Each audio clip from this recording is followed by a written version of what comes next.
Sir, MP ராசா அவர்கள் பேசின audio ஒன்று லீக் ஆகி இப்போ சோஷியல் மீடியாவில் ரொம்பவே வைரலாக போயிட்டுருக்கு.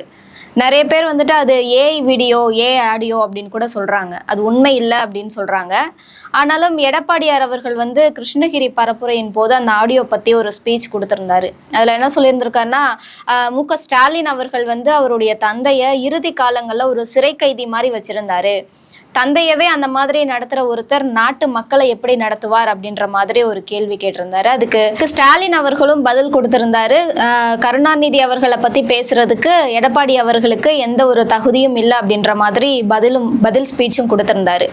ஸோ இதை வச்சு பார்த்தோம் அப்படின்னா, இபிஎஸ் அவர்கள் சொல்லும் பொழுது தந்தையவே ஒரு கைதியா வச்சிருந்தவரே நாட்டு மக்களை எப்படி வச்சிருப்பாருன்ற கேள்வி வந்துட்டு அது ஒரு குடும்பத்துக்குள்ள நடக்கிற ஒரு விஷயம் தானே. ஒரு குடும்பத்துல அவர் சரியில்லை அப்படின்னா நாட்டு மக்களை ஆளுமை செய்யறதுலயும் அப்படிதான் இருப்பாரா சார்? அந்த மாதிரிதான் இருக்குமா? இதுல நீங்க ரொம்ப மிக முக்கியமா கவனிக்க வேண்டியது, எடப்பாடி பழனிசாமி அவர்கள் கூறிய அந்த கருத்து உண்மையிலேயே அவர்தான் அதை முதலில் கூறினார் அப்படின்னு இல்லை.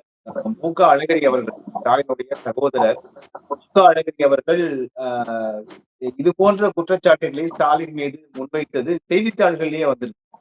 கிட்டத்தட்ட 3 செய்தித்தாள்கள் அப்படின்னு நினைக்கிறேன். இன்று கூட அந்த அந்த பேப்பர் கட்டிங்ஸ் வந்து பாத்தீங்கன்னா சமூக ஊடகங்கள்ல வலம் வந்துட்டு இருக்கு. நேற்று இந்த பேச்சுக்கு பிறகு அவர் வெளிப்படையாவே மு.க. அழகிரி வந்து கலைஞர் அவர்களை வந்து ஸ்டாலின் இப்படி வச்சிருக்காரு, அப்படி செய்திருக்கிறார் என்றெல்லாம் அவர் பேசியிருக்காரு. மு.க. அழகிரி பேசியிருக்காரு. இது யாரும் வெளியாட்கள் சொல்லல, ஸ்டாலினுடைய சகோதரர் அவரே சொல்லியிருக்காரு, மு.க. அழகிரியே சொல்லியிருக்காரு. ஒன்று. இரண்டாவது வந்து பாத்தீங்கன்னா, இதுக்கு பதில் கொடுத்த மு.க. ஸ்டாலின் அவர்கள், இது தந்தைக்கும் மகனுக்குமான ஒரு தனிப்பட்ட பர்சனல் பிரச்சனை அப்படிங்கிற மாதிரி எடுத்துட்டு போயிட்டு அது தலையிடுவதற்கு யாருக்கும் உரிமை இல்லைன்னு சொல்லிட்டு அதுக்கு பிறகு கொஞ்ச நேரம் போட்டு என்ன சொல்றாரு அதே உரையில, நான் என் தந்தைக்காக அல்ல, தமிழ்நாட்டினுடைய அரசியல் தலைவர் என்பதற்காக அவருக்கு வந்து அவருடைய தலைவர் அண்ணா அவர்களுக்கு அவர்களுடைய சமாதிக்கு அருகிலேயே இடம் வேண்டும் என்று கேட்டு நான் போய் இதே எடப்பாடி பழனிசாமி அவர்களுக்கு நான் சந்தித்து நினைவு இருக்கிறதான்னு கேட்கிறார். அப்ப அதுலயே அவர் முரண்படுறார். அப்போ எடப்பாடி பழனிசாமி அவர்கள் திருப்பி ஒரு கேள்வி கேட்கலாம் இல்லையா?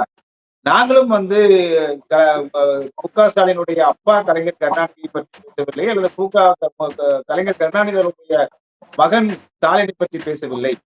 எனவே அரசியல் தளத்துல வந்து தனி மனித தாக்குதல்கள் கூடாது என்பது அடிப்படை இலக்கணம். அதையும் மீறி ஏதாவது பேசினாலும் அது கருத்தியல் ரீதியாக பேசினா கருத்தியல் ரீதியாக எதிர்கொள்ள வேண்டும் என்பதுதான் அடிப்படையா இருக்கு. இதுல வந்து பதட்டப்படுவது என்னவோ மு.க. ஸ்டாலின் அவர்கள் தான் அதிகமா பதட்டப்படுறாரு தான் நமக்கு தோணுது.